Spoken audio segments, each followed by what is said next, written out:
சிலர் அந்தரங்கத்தில் நம்புவார்கள், விசுவாசம் வைப்பார்கள். மனுஷர் முன்பாக நம்புவது என்பது டிக்ளரேஷன். நான் இயேசுவை நேசிக்கிறேன், இயேசுவை ஆராதிக்கிறேன், இயேசுவின் வழிகளில் நடக்கிறேன் என்கிற ஒரு டிக்ளரேஷன். கர்த்தருக்கு பயந்து நடக்கிற ஒரு தெய்வ பிள்ளை, மனுஷருக்கு பயப்படாத தெய்வ பிள்ளை. ஹல்லேலூயா. கர்த்தருக்கு பயந்து அவர் வழிகளில் நடக்கணும்.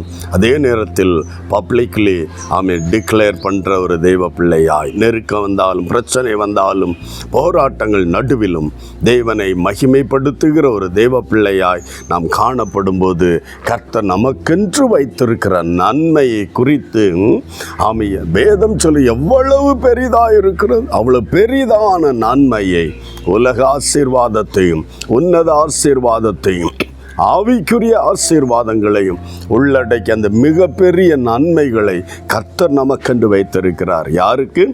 தேவனுக்கு பயப்படுகிற ஒரு தெய்வ பிள்ளை மட்டும்.